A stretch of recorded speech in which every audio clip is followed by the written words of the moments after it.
நியூஸ்க்கு வரவேற்கிறேன் ராம்குமார். வணக்கம் சாமி. முதல்வர் விஜய் அவர்கள் இன்னைக்கு தலைவர்கள் சிலரை சந்திச்சிட்டு இருக்கிறாரு. அது தவிர்த்தும் பல்வேறு செய்திகள் இருக்கு. ஒன்றா பார்க்கலாம்.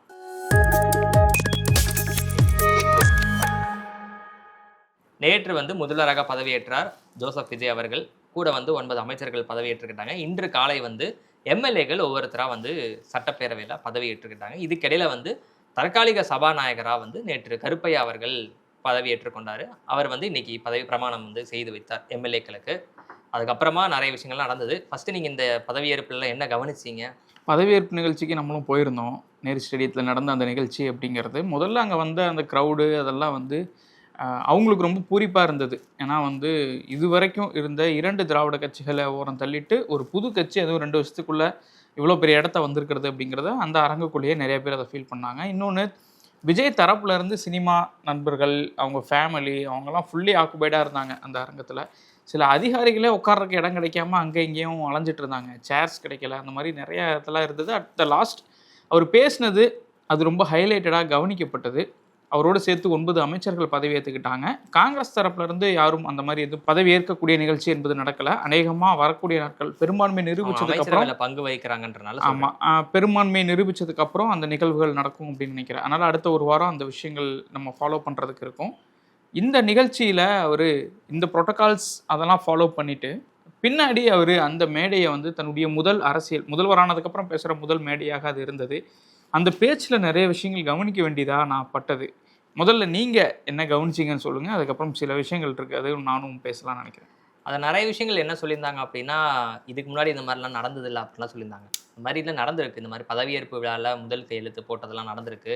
அதுக்கப்புறமா பேசியிருக்காரு. எனக்கு என்னவாக பார்க்கப்பட்டுச்சு அப்படின்னா, ஒரு சில விஷயங்கள்லாம் வரவேற்கத்தக்கது தான். இந்த மாதிரி வெள்ளை அறிக்கை நான் வெளியிடுவோம் அப்படின்னு சொல்கிறதெல்லாம் கடந்த காலங்களில் நடந்த அனுபவங்கள் தான். ஸோ அது எதுவும் மாற்றம் புதுசு அப்படிலாம் எதுவுமே கிடையாது. ஸோ அந்த விஷயங்கள் வரவேற்கத்தக்கது, அதில் எந்த சிக்கலுமே இல்லை. பட் இருந்தாலும் முதல்வரான பிறகு ஒரு முதல் பேச்சு, முதல் உரை அப்படின்றனால கொஞ்சம் அரசியல் தவிர்த்துட்டு இருந்திருக்கலாமோ அப்படின்றது. முதல்வர்கிட்ட போய் அரசியல் தவிர்த்துட்டு இருக்கலாங்கிறீங்களா? இருந்தாலும் நீங்க முதல் இதுன்றப்போ அந்த நேரத்தில் அந்த நேரத்தில் அரசியல் பேசியிருக்க வேணான்றது என்னுடைய தனிப்பட்டது மாற்று கருத்து இருக்கலாம். எனக்கு அதில் பிரச்சனை இல்லை. ஆனால் எனக்கு அது பண்ணியிருக்க வேணாமோ அப்படின்னு தோணுச்சு. வெளியறிக்கை சொன்னது ஓகே. அவகாசம் கேட்டதுலையும் எந்த பிரச்சனையுமே இல்லை. நான் இப்போ தான் வந்திருக்கேன், எனக்கு கொஞ்சம் அவகாசம் கொடுங்க அப்படின்னு சொல்லியிருக்காரு. அதுலேயும் எந்த பிரச்சனையும் இல்லை. அதெல்லாம் எந்த சிக்கலுமே இல்லை.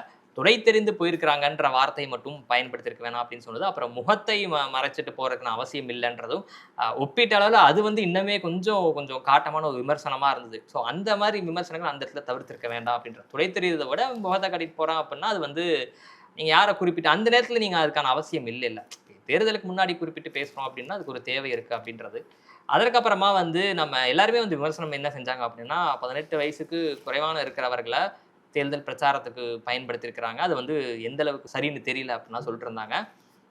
அதையும் திரும்பவும் முதல்வரான பிறகு ஒரு முதல் மேடையில் அதிகாரப்பூர்வமான ஒரு இதில் பேசுகிறப்போ அதை அங்கீகரித்து அதை ஒரு ஆரோக்கியமான விஷயமா அக்னாலேஜ் பண்ணுறதும் எனக்கு சரியாக பருதான்னு தெரியல. குட்டி நண்பாஸ், குட்டி நண்பீஸ், அவங்களுக்கு நன்றி அப்படின்னு சொல்கிறது. ஸோ அந்த விஷயம் கொஞ்சம் நேரடியான விர்ச்சுவல் வாரியர்ஸ் அவங்க தானே, ஃபிசிக்கல் வாரியர்ஸ் மாதிரி அவங்கள ட்ரீட் பண்ணியிருந்தாங்க. இன்னொன்று, அந்த நிகழ்ச்சியில் ராகுல் காந்தி கலந்துக்கிட்டார். ராகுல் காந்தி கலந்துக்கிட்டது ரொம்ப பொலிட்டிக்கல் இம்பார்ட்டண்டான ஒரு விஷயம். அவர் அந்த மேடையில் கலந்துக்கிட்டது அப்படிங்கிறது, அமைச்சர்களோடு சேர்ந்து கவர்னர் ஃபோட்டோ எடுக்கிறார் அப்படிங்கும்போது அப்பவும் ராகுல் காந்தியை கூட வச்சுருந்தாங்க. அதனால் ராகுல் காந்தியினுடைய வருகை ரொம்ப முக்கியமானதாக பார்க்கப்பட்டது. தென் மாநிலங்களில் மிக முக்கியமாக காங்கிரஸ்னு ஒரு இடத்த இப்போ பிடிச்சிருக்கு. குறிப்பாக தமிழ்நாட்டில் அமைச்சரவையிலே பங்கெடுக்கக்கூடிய ஒரு சூழல் என்பது உருவாகியிருக்கு. இதோடு ஒட்டி திருமாவர்கள் வெளிப்படுத்தியிருந்தார் ஒரு கருத்து சமீபத்தில். அதாவது என்ன அப்படின்னா, இப்போது தமிழ்நாட்டில் இந்தியா கூட்டணியை முன்னெடுத்தக்கூடிய இடத்துல தாவேகா இருக்குது அப்படின்னு ஒரு வார்த்தையை சொல்லியிருந்தார். அது மேடையிலையும் நேற்று பிரதிபலித்தது. அதாவது 2 பேருமே அந்த பதவியேற்பு நிகழ்ச்சி முடிஞ்சுட்டு கையை தூக்கி காட்டினதாகட்டும், விஜய் அவர்கள் ராகுலை சகோதரர் அப்படின்னு கூப்பிட்டதாகட்டும், அதெல்லாம் சொல்லக்கூடிய செய்தியாக பார்ப்பது என்ன அப்படின்னா, கண்ட்ரோல் ஆர் கொடுத்தா ரிப்ளேஸ் இப்போ அதான். அதாவது இந்த இடத்துல விஜய் தான் மாறி இருக்காரே தவிர ராகுல் அந்த இடத்துல தான் இருக்காரு. ஸ்டாலின் அவர்கள் இந்த இடத்துல இன்னைக்கு விஜய் போயிருக்கிறாரு அப்படிங்கிறத அந்த சமிக்கைகள் மூலமாக அவங்க காட்டினாங்க. இன்னொன்று, நான் இதில் பேசின மாதிரி அவர் பேசின விஷயங்கள், சில விஷயங்கள் கவனிக்க வேண்டியது. அவர் ஆரம்பிக்கும் போது கிட்டத்தட்ட ரொம்ப ஆர்ப்பரிச்சிருந்தாங்க. அந்த அரங்கமே அப்படி தான் இருந்தது. அவர் பேச ஆரம்பிக்கும் போது சொன்னது என்ன அப்படின்னா, வரவேற்கத்தக்க விஷயம் என்ன அப்படின்னா, அவர் வந்து என் கவர்மெண்ட்ல முதல்ல இப்போ என்ன ஸ்டேட்டஸ் கோல இருக்குங்கிறத நான் சொல்லிடுறேன். எனக்கு கொஞ்சம் டைம் கொடுங்க. உடனே நாளைக்கே எல்லாம் பண்ணிடுன்னு எதிர்பார்க்க வேண்டாம்.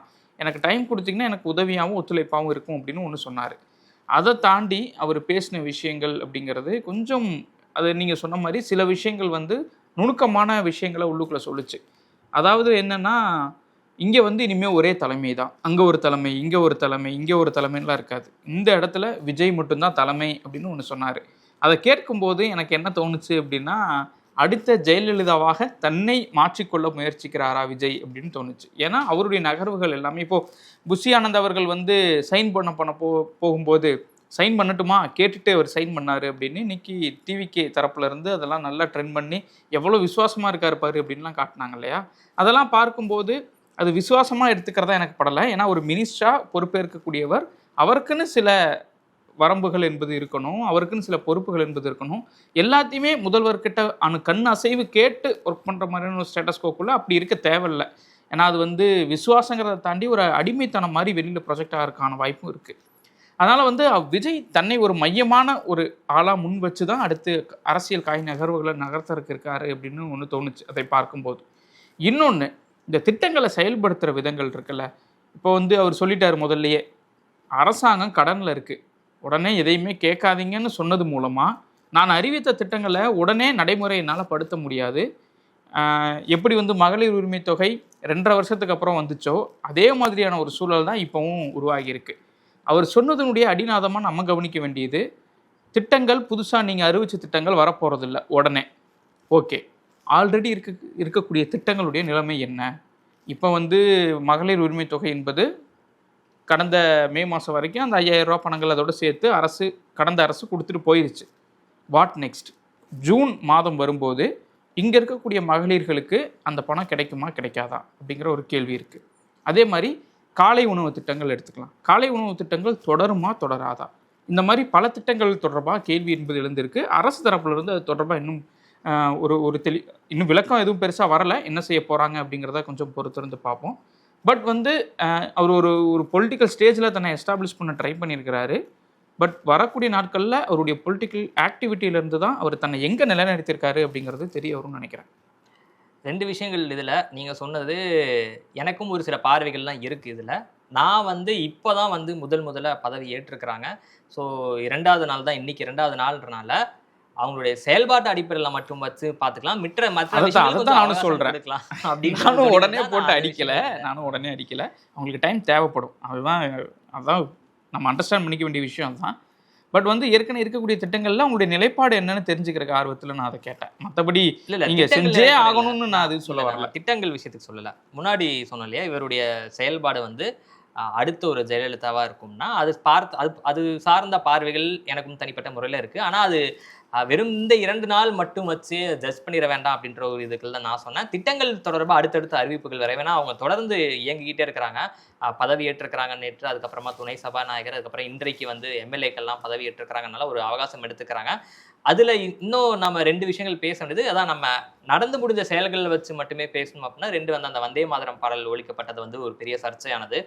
கூட்டணி கட்சிகள் மீன்ஸ் எந்த அப்படின்னா ஆட்சி அமைக்கிறதுக்கு ஆதரவு தெரிவிச்சிருக்கிற 3 கட்சிகள் ரெண்டுமே வந்து ஒரு பெரிய ஒரு அறிக்கை சொல்லியிருந்தாங்க, எதிர்ப்பு தெரிவிச்சிருந்தாங்க. ஸோ அதுக்கு வந்து அவங்க சைட்லேருந்து அமைச்சர் ஆதவர்ஜுனா அவர்கள் வந்து விளக்கம் கொடுத்துட்டாரு. இந்த மாதிரி நாங்கள் வந்து ஆளுநர்கிட்ட நாங்கள் சம்மந்தமாக வலியுறுத்துகிறோம். பட் ஆனால் அது வந்து ஆளுநர் நிகழ்ச்சிகளில் இது ஒழிக்கப்பட வேண்டும் அப்படின்றத பின்பற்றி ஆக வேண்டும்ன்றனால அதை பண்ணாங்க. இனி வரும் இதில் அதெல்லாம் நடக்காது அப்படின்ற மாதிரி அவங்க விளக்கம் கொடுத்துருந்தாரு. ஸோ அதில் என்ன விஷயங்கள் அப்படின்னா, இது வந்து இப்போ திமுக அரசு இருந்தால் என்ன பண்ணியிருக்கோம் அப்படின்றதான் எல்லாருமே கேட்டிருந்தாங்க. அதில் 2 விஷயங்கள் நம்ம இங்கே கவனிக்க வேண்டியிருக்கு. ஒன்று வந்து இயல்பாகவே இப்போ ஸ்டாலின் அவர்கள் முதல்வராக பதவி ஏற்கும் பொழுது தேசிய கீதம் தான் முதல்ல ஒழிக்கப்பட்டுச்சு அப்படின்ற மாதிரியான காணொலிகள்லாம் இப்போ பகிரப்பட்டு வருது இணையத்தில். அந்த நடைமுறை வந்து இங்கே பின்பற்றிருக்கிறாங்க. வந்தே மாதரம் எங்கேருந்து வருது அப்படின்னா, இப்போ அண்மையில் ஒரு மத்திய அரசு சார்பாக வந்து உத்தரவு பிறப்பிக்கப்பட்டுச்சு. ஸோ அதன் அடிப்படையில் அவங்க பின்பற்றிருக்கிறாங்க. எடுத்தெடுப்புலேயே வந்து அதை எதிர்த்து ரொம்ப வீரியமாக அதெல்லாம் முடியாது அப்படின்னு ஃபைட் பண்ணுற ஒரு ப்ரெஷர் நாளே அவங்களுக்கு கொடுத்துட வேணாம் அப்படின்றதுல கொஞ்சம் வெயிட் பண்ணி பார்ப்போம் அப்படின்றது ஒன்று. 2வது, விமர்சனம் வைக்கிறவங்க எல்லாருமே வந்து தமிழ் தாய் வாழ்த்து 3வது இடத்துக்கு தள்ளப்பட்டதா அப்படின்ற கோணத்தில் மட்டுமே வைக்கிறாங்க. ஆனால் இன்னும் அதில் விமர்சனம் வைக்கிறது எப்படி வச்சிருக்கலாம் அப்படின்னா, பலருக்கு வந்து வந்தே மாதரம் பாடல்லே வந்து பல்வேறு விமர்சனங்கள் இருக்கு. ஸோ அந்த பாடல்ல இருக்கக்கூடிய வரிகள் வந்து யாருக்கு எதிரா இருக்கு, இஸ்லாமியர்களுக்கு எதிரான ஒரு வரிகள்லாம் அதுல இருக்குன்ற மாதிரி விமர்சனம்லாம் இருக்கு. ஸோ அந்த கோணத்திலயுமே வந்து யாருமே அணுகல. அவங்க வந்தே மாதரமே வேண்டாம்னு தான் சொல்றாங்க. வேணான்னு சொல்றாங்க. ஆனா நேற்று பெரும்பாலும் சொன்னப்பட்டதுன்னா தமிழ் தாய் வாழ்த்து 3வது இடத்துக்கு தள்ளப்பட்டது அப்படின்னாங்க. நீங்க வந்தே மாதரம் பாடல்லே சிக்கலா இருக்கு அப்படின்றப்ப, அது கோருன்றப்போ அதுல கூடுதல் கவனம் இருக்கிறது பெட்டரா இருக்கும். இப்போ தமிழ் தாய் வாழ்த்து 3வது இடத்துக்கு போயிடுச்சு அப்படின்றப்போ, நீங்க தமிழ் தாய் வாழ்த்துக்கு ஏன் முன்னுரிமை கொடுக்கல? தமிழ்நாட்டுல இருந்துட்டு அதுக்கு நீங்க வந்து பொலிட்டிக்கல் ஸ்ட்ராட்டஜிஸ்டா நீங்க வந்து எங்க ஜாயின் பண்ணிடலாம் சார். சோ அந்த இதுல வந்து டிவியேட் ஆகாம அதுல ஸ்ட்ராங்கா இருந்திருக்கலாமே அப்படின்றது என்னோட இதா இருந்தது. ஏன்னா இப்ப எல்லாருமே என்ன சொன்னாங்கன்னா, இப்போ ஆதவர்ஜுனா அவருடைய விளக்கத்துலயுமே அதான் இருந்தது. தமிழ்நாட்டுல இருந்து நாங்க தமிழ் தாய் வாழ்த்து 3வதா தள்ள மாட்டோம் அப்படின்னு இருக்காங்க. பிரச்சனை அது இல்லைன்ற அது பிரச்சனை இல்லை மீன்ஸ் அதோட பெரிய பிரச்சனையா இங்க ஒண்ணு முன் வச்சுட்டு இருக்காங்க. ஸோ அதுல கவனம் இருந்திருக்கலாம் அப்படின்றது ஒண்ணு. 2வது அந்த 200 யூனிட் மின்சாரம் இலவசம் சொல்லியிருந்தாங்க. அதுல வந்து 2-3 விமர்சனங்கள்லாம் வந்துச்சு.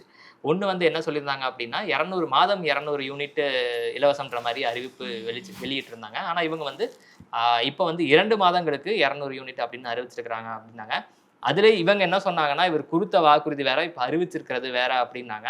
அதுக்கு தாவேகா ஐடி இவங்களெல்லாம் என்ன சொல்லிட்டு இருந்தாங்க அப்படின்னா, அவங்க சொல்லும் போதே வந்து தகுதியுடையவர்களுக்கு தான்ப்பா சொல்லியிருந்தாங்க, 500 யூனிட் மின்சாரம் பயன்படுத்துவர்களுக்கு அப்படின்னு ஒரு நிபந்தனை வச்சனால, ஏற்கனவே அவங்க தகுதியுடையவர்கள் தானே சொல்லியிருந்தாங்க, அதை அப்படிதான் சொல்லியிருக்காங்க. அவங்க டிஃபெண்ட் பண்றாங்க. மகளிர் உரிமை தொகைக்கு வந்த அதே பிரச்சனை. ஆனா இங்க தகுதியுடையவங்களை தாண்டி அவங்க மாதம் 200ன்றத சொல்லியிருந்தாங்க. ஆனா இங்க மாதம் இல்லாம இவங்க 2 மாதங்களுக்கு 200 அப்படின்றதும் சொல்லியிருந்தாங்க. இது வந்து விமர்சனமான, ஆமா சொன்னது வேற இங்க செய்யறது வேற அப்படின்னா வேறதான். ஆனா இதுவுமே நான் வந்து வெயிட் பண்ணுங்க, ஏன் எல்லாத்துக்கும் வெயிட் பண்ணுங்கன்னா அப்புறம் இந்த எதுவுமே பேச முடியாம போயிருமே. முதல் நாள் தானே அது பேசணும்னா பேசணும். பட் இருந்தாலும் எடுத்து எடுப்புல இப்போ யோசிச்சு பாருங்களேன். அவங்க வந்துட்டு ஆமா அப்படின்னா இப்போ அவங்களுக்கு பொருளாதார நலம் எப்படி உடனடியே இதை எக்ஸிக்யூட் பண்ண முடியுமா, நீங்க என்னன்றதெல்லாம் உங்களுக்கு தெரியாது. நீங்க எப்படி அதை சொல்லுவீங்க? இப்போ மேபி அவங்க இதை கன்சிடர் பண்ணி ஒரு ஒரு 1 இயருக்கு அப்புறமா வந்து இல்லைங்க இப்போ இது இவ்வளோ லாஸ் ஏற்படுது அப்படின்னு அரசாங்கம் அவங்க நேற்று வெளியிட்ட அறிவிப்புகள்ல 3 அறிவிப்புகள் 3 முதல் கையெழுத்து அதுல வந்து இந்த ஒண்ணு மட்டும்தான் பொருளாதாரம் சார்ந்தது, மற்றது எல்லாமே நிர்வாகங்கள் சார்ந்தது. அப்போ இந்த ஒண்ணு மட்டும் அவங்க சைன் பண்றாங்க அப்படின்னா அவங்க இன்னும் கொஞ்சம் கூடுதலாக கான்சென்ட்ரேட் பண்ணியிருக்கணும், ஒர்க் அவுட் பண்ணிட்டு அதை பண்ணிட்டு இருந்திருக்கலாம். ஏன்னா ஒன்று பெண்கள் பாதுகாப்பு, இன்னொன்று வந்து போதைப் பொருள் தடுப்பு அப்படிங்கிறது அது நிர்வாகமாக அணுகக்கூடிய விஷயம் தான். அதில் ஒன்றும் பெரிய கான்ஃப்ளிக்ட் வந்துட போகிறதில்ல. இப்போ இந்த விஷயத்தில் அவங்க பண்ணதில் இன்னும் கொஞ்சம் கன்சல்ட் பண்ணிட்டு பண்ணியிருந்திருக்கணும். ஒன்ஸ் அப்படி ஒரு அறிவிப்பு வரும்போது அதில் உண்மையாலுமே எல்லாரும் எதிர்பார்க்க தான் செய்வாங்க. அதனால் அதில் ஒரு குழப்படி இருந்தது அப்படிங்கிறது நம்ம கவனிக்கணும். அதற்கப்புறம் வந்து விளக்கத்தில் தான் வந்து இல்லை நாங்கள் வந்து ஆல்ரெடி இருக்கக்கூடிய 100 யூனிட் இலவசம் மின்சாரம் அப்படிங்கிறது தொடரும் அப்படிங்கிற ஒரு அறிவிப்பு வந்துச்சு. அந்த மாதிரியான குழப்பமான சூழ்நிலைகளுக்குள்ளே போகாமல் ஒன்ஸ் ஒரு அனௌன்ஸ்மெண்ட் வரும்போது தெளிவாக கொடுக்கணும். அது கொஞ்சம் மேண்டேட்டரியாக இன்னும் வரக்கூடிய காலத்தில் கவனிச்சுக்கணும் அப்படிங்கிறத மட்டும் பார்த்துக்கலாம். அப்புறம் இன்னொன்று நம்ம என்ன சொல்கிறோம்னா, இப்போ விமர்சனங்கள் வந்தது அப்படின்னா அதற்கு அங்கேருந்து ஒரு விளக்கங்கள் வருதுன்றதையும் ஒரு 2 உதாரணங்களை வந்து நம்ம புரிஞ்சுக்க வேண்டியதாக இருக்குது. ஒன்று வந்து நம்ம இப்போ பேசின வந்தே மாதரம் தமிழ் தாய் வாழ்த்து இந்த இதுன்றது ஒன்று. 2வது என்ன அப்படின்னா, ஆண்டவனுக்கு சாட்சியாக அப்படின்ற மாதிரி நேற்று உறுதிமொழி ஏற்றிருந்தாங்க. ஆண்டவன் சாட்சி ஒன்று. இன்னொன்று வந்து இந்தியாவின் ஒருமைன்னு சொல்லி, அதாவது ஒற்றுமைன்னு வரும். இதற்கு முன்பு கவனிச்சது எல்லாமே ஒற்றுமைன்னு வரும். இவங்க பேசினது எல்லாமே ஒருமைன்னு காயின் பண்ணாங்க. அது எப்படி டிரான்ஸ்லேஷன்ல பிரச்சனையா இல்லை கவர்னர் மாளிகையிலிருந்து வந்ததுல எதுவும் மாற்றம் வந்திருக்கா என்னன்னு தெரியல. ஒன்று ஒரு ஒற்றுமைன்னு சொல்லுவாங்க, இல்லைனா யுனைட்டிக்கு அப்படி தான் வரும், ஒருமைப்பாடுன்னு சொல்லுவாங்க. இவர் எல்லாம் ஒருமைன்னே சொன்னாங்க. எனக்கு அது கன்ஃபியூஸ்டாக இருந்துச்சு, ஏன் ஒருமைன்னு காயின் பண்ணுறாங்க அப்படின்னு தோணுச்சு. அதுதான் மேபி பார்த்து வாசிக்கிறதுல கூட அந்த தவறு இருந்ததுலாம். பட் எல்லாரும் தான் சொன்னாங்க, தெரியல எல்லாரும் ஒரே தவறு செய்ய மாட்டாங்கல்ல, அது கொஞ்சம் கவனிக்க வேண்டியது. ஆனால் இதில் ஆண்டவன்றது கொஞ்சம் வந்து பெரியாரை கொள்கை தலைவராக ஏற்றுக்கிட்டு அவர் அன்னைக்கே சொல்லிட்டாரு, ஆண்டவன் இல்லைங்கிறதுல பெரியார் அவர்களுக்கு எங்களுக்கு முரண்பாடு இருக்குது, எல்லா கொள்கையும் நாங்கள் ஏற்றுக்கலைன்னு சொல்லிட்டாரு. இன்னொன்று எம்எல்ஏவா பதவி ஏற்றாங்க, அதில் உலமாறன் தான் பதவி ஏற்றாங்க. இது வந்து அசம்பிளி செக்ரட்டரி கொடுத்த இதுதானே. ஸோ இதில் ஒன்றும் இல்லை, சிலர் பேசும்போது சொன்னாங்க உங்களோட சாய்ஸ் தான் அது. நீங்க அதான் சொல்றேன், சிலர் பேசும்போது ஆண்டவன் அறிய உளமாறன் இருக்கிறத மாற்றி ஆண்டவன் அறியவும் சிலர் உறுதிமொழி எடுத்தாங்க. விஜய் அவர்கள் நேற்று எப்படி பதவி ஏற்றார், இன்று என்ன எப்படி பதவி ஏற்றிருக்கிறான்ற வித்தியாசத்துல இருந்து நம்ம இது புரிஞ்சுக்கணும். இன்னொரு உதாரணம் பாருங்களேன், நேற்று ஆதவர்ஜுனா அவர்கள் பதவி ஏற்கும்போது உளமாறன் அவர் தான் நேற்று ஆதவர்ஜுனா ஒரே வந்து இது பண்ணியிருந்தாங்க. அமைச்சர் இப்போ அறிவிக்கப்பட்ட அமைச்சரவையில் ஒரே எத்திஸ்ட் ஆதவர்ஜுனா அப்படிதான். அதனால அது ஒரு பர்சனல் சாய்ஸோட போயிட்டாங்க. சில பொலிட்டிக்கலி ரொம்ப கான்சியஸாக இருப்பாங்க, சில இவங்க அந்த அளவுக்கு ஒன்றும் யோசிக்கல போல, அதனால அதுக்குள்ளே போகல. இன்னொன்று திருமா அவர்களுடைய பேட்டி நேற்று நிகழ்ச்சியில் முன்னாள் முதல்வராக இருந்த மு.க. ஸ்டாலின் அவர்களும் வரல, எடப்பாடி பழனிசாமி அவர்களும் வரல. எனக்கு அவங்க அதுல ஒரு தரப்புக்கு சந்தேகம். அறிவிப்பு அழைப்பு போய் அதான் சொல்ல வரேன். வரலையான்றது தெரியல. அதான் சொல்றேன், அழைப்பு கொடுக்கப்பட்டதான்னு இன்னும் தகவல் எதுவும் வெளியில வரல. அட் த சேம் டைம் வந்து இதற்கு ஆதரவு கொடுத்த திருமா அவர்கள் நேற்றைய நிகழ்ச்சிக்கு வரல. அவங்க கட்சியிலிருந்து டெல்லிக்கு போயிட்டாரு. வன்னியரசு மட்டும் அவர்கள் வந்திருந்தாங்க. இது ஏன் நேற்று வரலங்கிறதோட சேர்த்து சொல்கிறேன். அதாவது இந்த அறிவிப்பு முதல்ல ஆதரவு கொடுக்கும்போது சிபிஐ, சிபிஎம் ப்ரெஸ் மீட் கொடுத்தாங்க. அன்னைக்கு சிபிஐலேருந்து மு. வீரபாண்டியன் அவர்கள் என்ன சொன்னார்னா, இந்த நிகழ்ச்சிக்கு வர வேண்டியதாக இருந்தது திரும்ப அவர்கள், நான் வரல, கூட்டம் நடக்குது அதனால வரலன்னு சொல்லி அன்னைக்கு ஒரு விளக்கம் நடக்குது. கொடுத்தாங்க. 6:30 மணிக்கு வருவாரு அப்படின்னு சொல்லி அப்படின்னு 5 சொன்னாரு. மணிக்கு பேட்டி கொடுத்தாங்க. 6:30 மணிக்கு திருமாவளவன் அவர்கள் வரல. வருவாங்க. ஓகேவா? விசிகா தரப்புலேருந்து ஒரு ஆதரவு கொடுக்குறாங்க இல்லையா, ப்ரெஸ் மீட் கொடுக்குறாங்க. அன்னைக்கு மு. வீரபாண்டியன் அவர்கள் கலந்துக்கிட்டார் அந்த ப்ரெஸ் மீட்டில். அதற்கப்புறம் எல்லாரும் கவர்னரை போய் சந்திக்கிறாங்க. கவர்னரை சந்திக்க போகிறதுக்கும் திருமா அவர்கள் வரல. நேற்றைய நிகழ்ச்சி அதுக்கும் திருமா அவர்கள் வரல. அதற்கப்புறம் ஒரு பேட்டி ஒன்று வருது. அந்த பேட்டியில் என்ன சொல்கிறாங்கன்னா, இன்றைக்கி அதை தான் நம்ம முதல்ல ஆரம்பித்தோம். தமிழ்நாட்டில் இந்தியா பிளாக்கை வந்து லீட் பண்ணுற ஒரு பொசிஷனில் இன்றைக்கி டிவிகே இருக்குது. ஏன்னா காங்கிரஸ் அங்கே தான் போயிருக்கிறாங்க. நாங்கள் ஒரு 2 வாரங்களில் நாங்கள் எந்த கூட்டணியில் இருக்க போகிறோம், ஒன்று வந்து திமுக கூட்டணியிலே தொடர போகிறோமா, இல்லை வந்து இந்தியா கூட்டணிக்குள்ளே போக போகிறோமா அப்படிங்கிறத 2 வாரங்களில் உயர்நிலை கூட்டம் வச்சு நாங்கள் முடிவு சொல்கிறோம் அப்படின்னு ஒன்று சொல்லியிருக்கிறாரு. அதற்கு மத்தியில் விசிகாவிற்கு அமைச்சரவையில் இடம் கொடுக்கறதுக்கு தாவேகா தயாராக இருக்குது அப்படிங்கிற ஒரு தகவலும் வந்திருக்கு. அவர்கள் பேசினதுலேருந்து வந்து ஒரு ஆசிலேஷனோடு இன்னும் இருக்கிறாரோங்கிற ஒரு தோற்றம் வந்தது. நீங்கள் அதை எப்படி பார்க்குறீங்க? ஏன்னா அவர்கள் தொடர்ச்சியாக இந்த விஷயங்களை சில இடங்களில் புறக்கணிப்புன்னு சொல்கிறத காட்டிலும் சில இடங்களை தவிர்க்கிறாரு. அதற்கப்புறம் இப்படி ஒரு பேட்டி ஒன்று வருது. இந்த ஆட்சிக்கு அவர் ஆதரவு கொடுக்கறதுல இன்னும் தயக்கத்தோடு இருக்காரோ அப்படின்னு ஒரு பார்வை வருது எனக்கு அதை கேட்கும்போது. நீங்க இந்தியா கூட்டணி அப்படின்னு சொன்னீங்க. எனக்கு இந்தியா கூட்டணியுடைய எதிர்காலம்ல ஒரு கேள்வி இருக்கு. அது பின்னாடி பேசுவோம். இல்ல, நான் இதோட தொடர்பு படுத்தி தான் பேசணும் அப்படின்னு நினைக்கிறேன். ஏன்னா இந்தியா கூட்டணி யார் இடத்துல இருக்கிறாங்க அப்படின்னா காங்கிரஸ் அப்படின்னு சொல்றாங்க. நான் எப்படி பார்க்கிறேன் அப்படின்னா, இது நடக்கும் இது நடக்காது அப்படியெல்லாம் கிடையாது. நான் சாய்ஸ் என்னன்னு பார்ப்பேன். நான் இப்போ நீங்கள் திராவிட முன்னேற்ற கழகத்துக்கு முன்னாடி இருக்கிற சாய்ஸ் என்ன அப்படின்னு நான் வந்து யோசிக்கிறேன். என்னென்னலாம் சாய்ஸ் இருக்கும். 2029 நாடாளுமன்ற தேர்தல் வருது. ஸோ ஒருவேளை காங்கிரஸ் தான் இந்தியா கூட்டணியை ஹோல்ட் பண்ணி வச்சிருக்கு அப்படின்னா அதில் கண்டிப்பாக டிவிக்கே ஒரு பார்ட்டாக இருக்கும். டிவிக்கே ஒரு பார்ட்டாக இருக்காங்க அப்படின்னா அவங்களோட ஸ்டேஜ் ஷேர் பண்ணுறதை திமுக விரும்பாது. ஸோ அப்போ தமிழ்நாட்டில் 39 சீட்டில் எப்படி போட்டிடுவாங்க, யாரோட போட்டிடுவாங்க அப்படின்னா அதிமுக இருக்கும். அதிமுகவோட கூட்டணி வச்சு போட்டிடுவாங்களா அப்படின்னா கொஷின் மார்க்கு. பிஜேபியோட கூட்டணி வச்சு போட்டிடுவாங்கன்னா கொஷின் மார்க்கு. தனித்து போட்டிடுவாங்களா அப்படின்னாலும் கொஷின் மார்க்கு. ஆனால் இதை விட அவங்களுக்கு ஒரு பெட்டர் சாய்ஸ் என்னவா இருக்கும் அப்படின்னா அவங்க தேர்ட் ஃப்ரண்ட் லீட் பண்ணுறதுக்கு ஒரு பெட்டர் ஆப்ஷன் இருக்கும் அப்படின்னு நம்புறேன். அதற்கு காரணம் என்ன அப்படின்னா, இந்தியா கூட்டணியில் காங்கிரஸ் வந்து எந்த மாநில கட்சியோட ஒரு நல்ல ரேப்போல இருக்குது அப்படின்னு கேட்டால் இங்கே இருக்கிற பல ஊடகவியலாளர்களுக்கு தெரியும். எந்த ஒரு மாநில கட்சியோடும் நல்ல ரேப்போ காங்கிரஸுக்கு கிடையாது.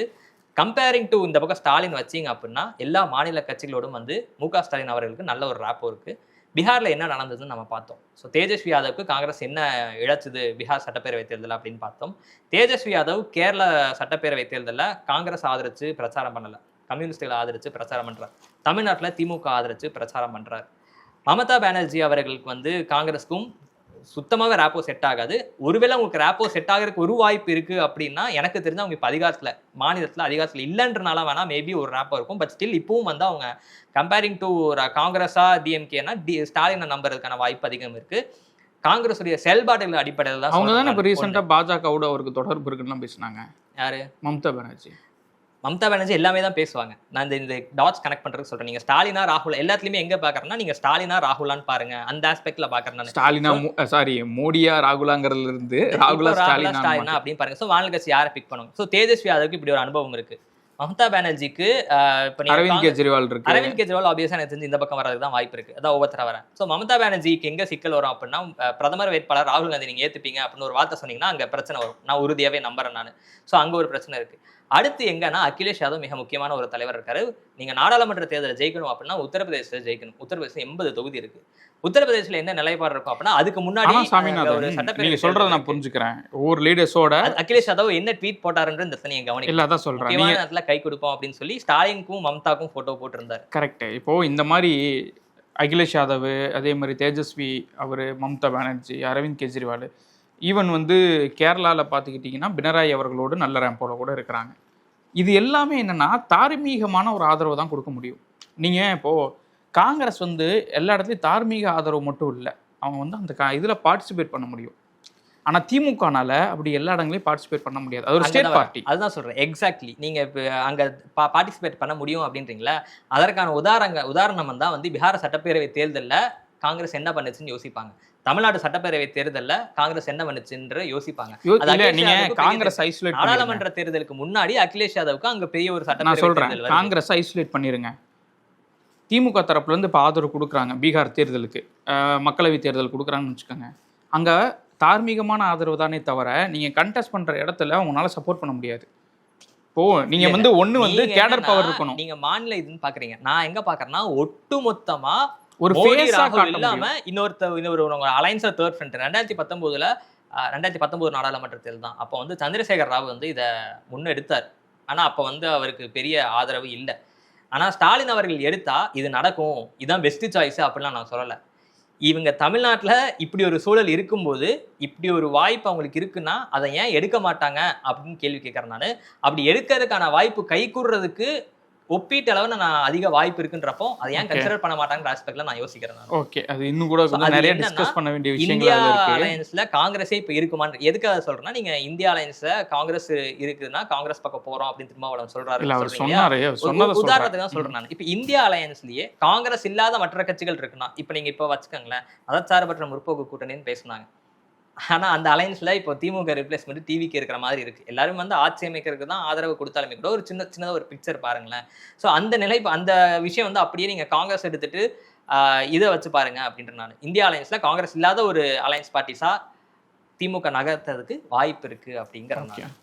இதுல என்ன பல விஷயங்கள் இருக்கு. ஏன்னா தெலங்கானா சட்டப்பேரவை தேர்தல் இருக்கு, அதுக்கு முன்னாடி தெலங்கானா நினைக்கிறேன், தெலங்கானா சட்டப்பேரவை தேர்தல் வருது, உத்தரப்பிரதேச சட்டப்பேரவை தேர்தல் வருது, கர்நாடகாவில் சட்டப்பேரவை தேர்தல் வருது. அதுலயும் வந்து அவங்க எல்லாமே ஆட்சியெல்லாம் காங்கிரஸ் எப்படி வெற்றி பெறுது அப்படின்றது தெரியாது. தெலங்கானாலையும் அவங்க திருப்பி ஆட்சிக்கு வருவாங்களா என்னன்றலாம் தெரியாது. உத்தரப்பிரதேச சட்டப்பேரவை தேர்தல காங்கிரஸும் அகிலேஷும் என்ன உடன்பாடுல போவாங்க அப்படின்றது தெரியாது.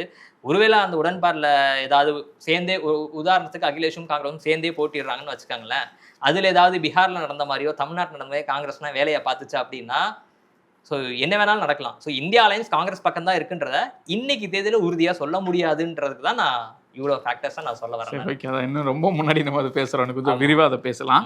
இந்த அலைன்ஸ் பற்றிலாம் பேசுனீங்களா, நான் இன்னும் ஆட் ஆன் பண்ணிக்கணும் மட்டும் விரும்புகிறேன். தமிழ்நாட்டில் ஒரு அலைன்ஸ் வந்து டிஸ்கஸ் ஆகிட்டே இருந்துச்சு. தகவல்னு வந்ததை நம்ம வதந்தின்னு பேசினோம். அதற்கப்புறம் நடந்த விஷயங்கள்லாம் நம்ம கேதர் பண்ணி சில பலர்கிட்ட பேசினதுலேருந்து தெரிஞ்சது என்ன அப்படின்னா, திமுக அதிமுக கூட்டணிக்காக அந்த உரையாடல் என்பது உள்ளுக்குள்ள 2 மட்டங்கள்லையுமே நடந்திருக்கு அப்படிங்கிற செய்தி என்பது வந்தது. அது வந்து உண்மைதான். அதாவது அது கிளாரிட்டி பண்ணிக்கிட்டு 2 முறையும் நடந்தது.